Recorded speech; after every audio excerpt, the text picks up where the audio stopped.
Hello, Peter here, your Pinoy accountant. So in this video, quick review kung paano nyo ma-file ang inyong 1701Q for the second quarter. So yung deadline ng ating 1701Q or the quarterly income tax return for the second quarter is August 15 pa naman, but as early as July 1 at the end.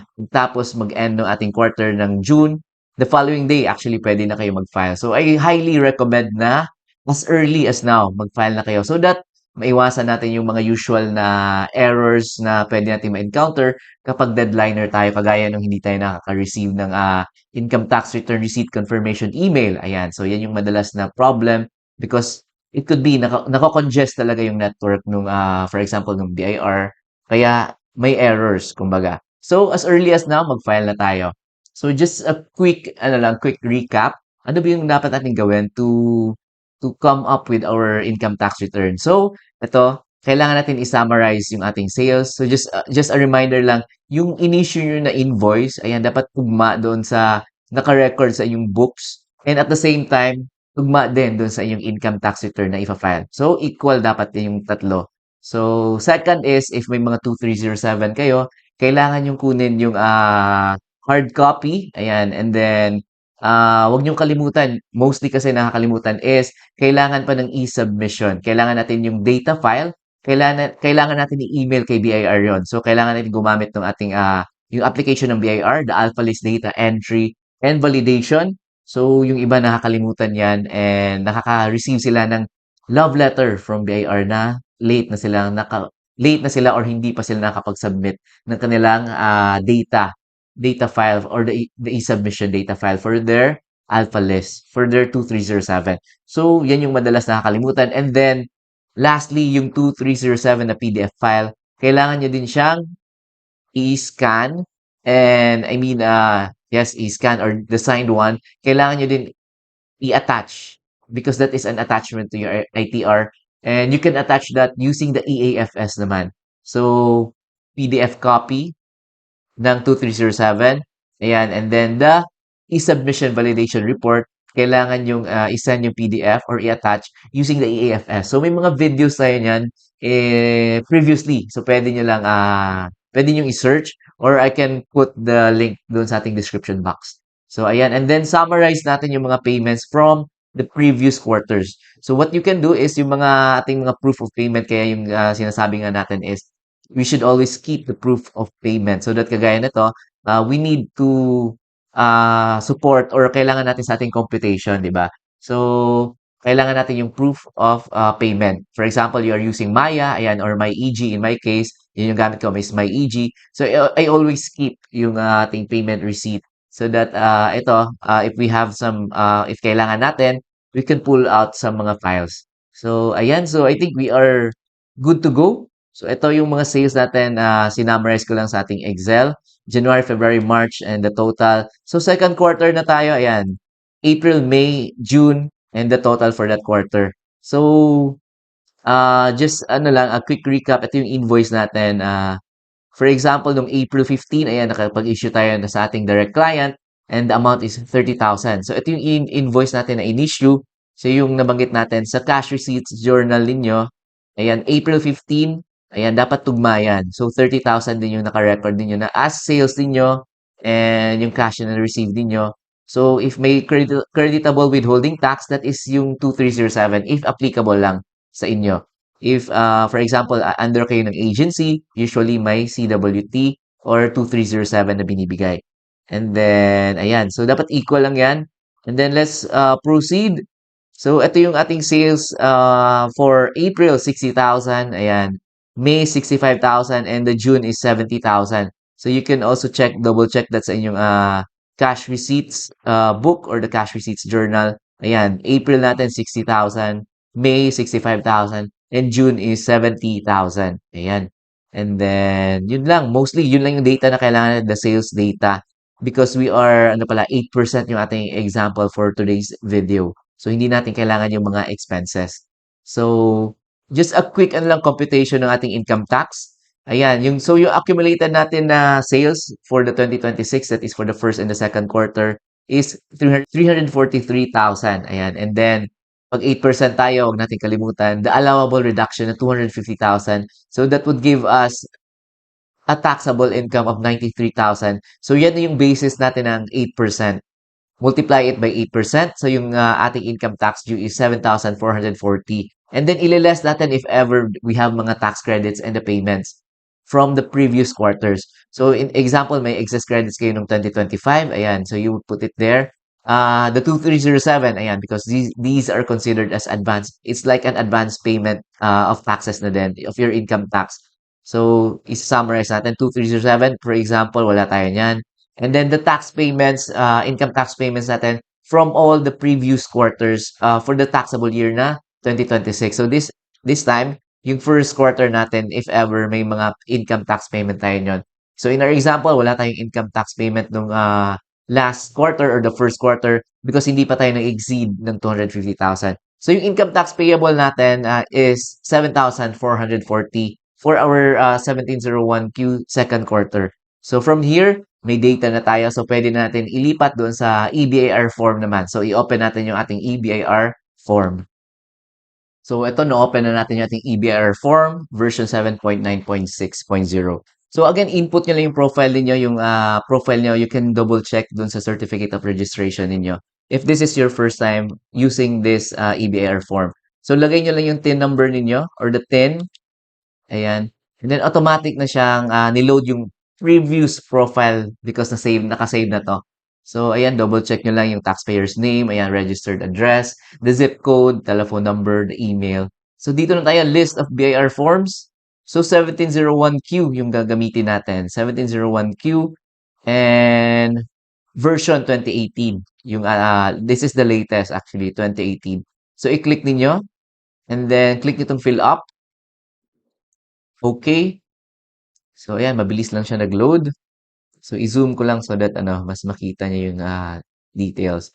So ito, let's start 1701Q for the year 2026 and then second quarter na tayo.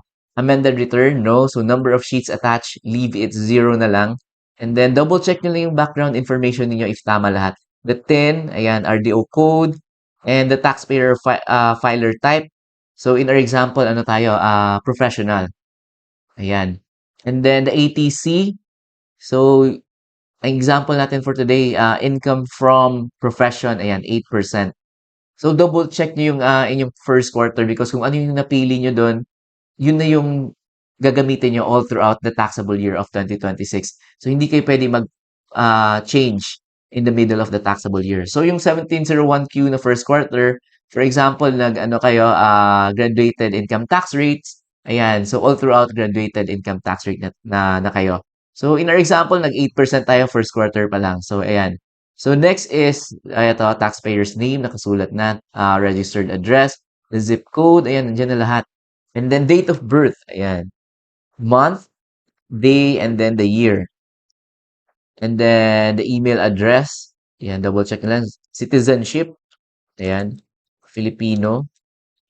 And then foreign tax number if applicable lang. Number 15, claiming foreign tax credits. So in most cases, no lang yan. Number 16, ayan, automatic nyo nang pinili because 8% yung pinili natin sa taas. Ayan, 8% on gross sales receipts. And then 16A, dito applicable sa atin dahil tayo ay 8%. So wala tayong itemized deduction. Hindi din tayo optional standard deduction. Ayan. So part 2, background information on spouse if applicable lang sa inyo. So ilagay niyo yung details niyan if ever you have spouse. And then let's proceed. Part 3, ayan, total tax payable. So wala pa siyang data because hindi pa natin na-fill out yung page 2. Nasa page 2 yung ating sales data or yung income natin. So let's proceed. Next natin and then hanapin natin 8%. Schedule 1, that is for the graduated IT rate. Dito tayo sa Schedule 2 for the 8%. So this is 47 sales, revenues, receipts, and fees. Ayan. So net of sales returns, allowances, and discounts na if applicable sa inyo. So ano ba yung lalagay dito? This is for the second quarter. So that is January, February, March. That is your first quarter. April, May, and June. That is your second quarter. So April, yung sales nyo ng April, May, and June, yun yung ito-total ninyo. So, pwede natin balikan yung ating Excel for our data. So ito, April, May, and June natin na total na sales that is for the second quarter is 195,000. So ito yung ilalagay natin doon. So sales natin is 195,000. And then add non-operating income if applicable lang naman sa inyo. In most cases, zero lang naman yan. So total income for the quarter, ayan, 195,000. And then kailangan natin i-add yung total taxable income or loss from the previous quarter. So yung previous quarter natin is the first quarter pa lang. So if third quarter na kayo, lahat ng previous quarters, the first and the second. But yung example natin today, second quarter, so yung previous quarter natin is, yung applicable lang is the first quarter. So, yung first quarter natin, pwede nyo i-check yung Excel niyo and then pwede nyo i-confirm. You can also check the item 51 of your previously filed return. So, check natin yung ating Excel. So, sa ating Excel, yung ating taxable income, previous quarter, the quarter 1 is 148,000. So, again, pwede natin to i-double check. Let's open our filed income tax return for the first quarter. So, ito yung ating na-file nung ating first quarter. So, medyo maliit. So, you can just scroll it. Ayan. So, number 51 daw. Ayan, hindi natin makita. Ayan. Number 51, the cumulative taxable income as of this quarter is 148,000. This is for the first quarter na file natin. So, i-double check nyo. Actually, you can check dun sa pinakataas. Ayan.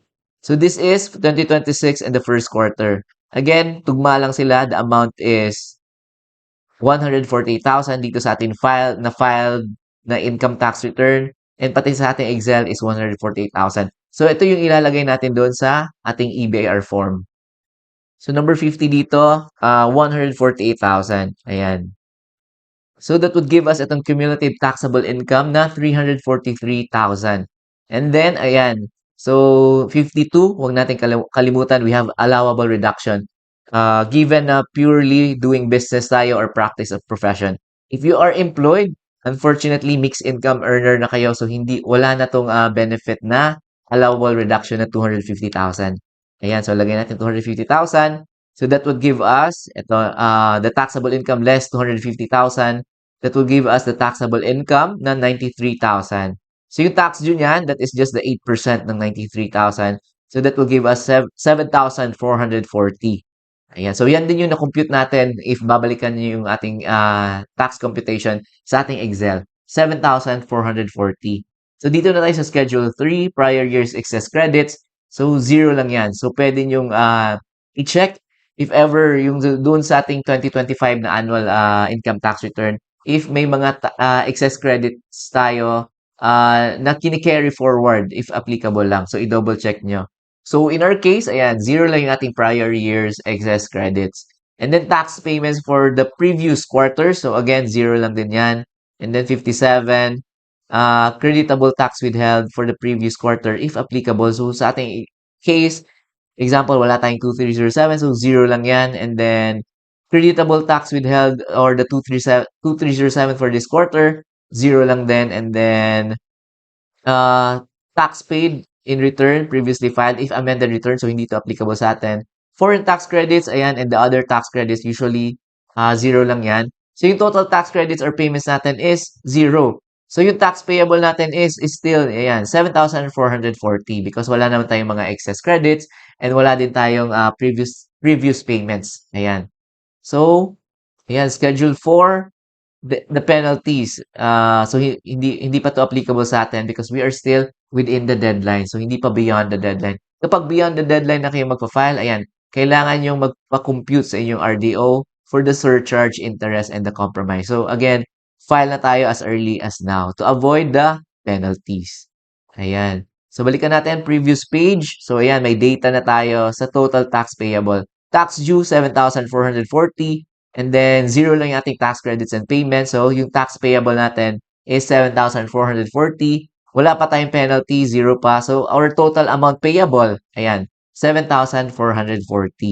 Ayan. So, from here, ayan, I think we are done. So, click yung validate. Ayan, successful. And then, save nyo.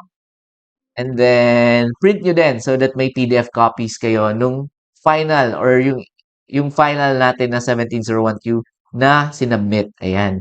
And then, last step na tayo. Ayan, submit final copy. Click nyo yan.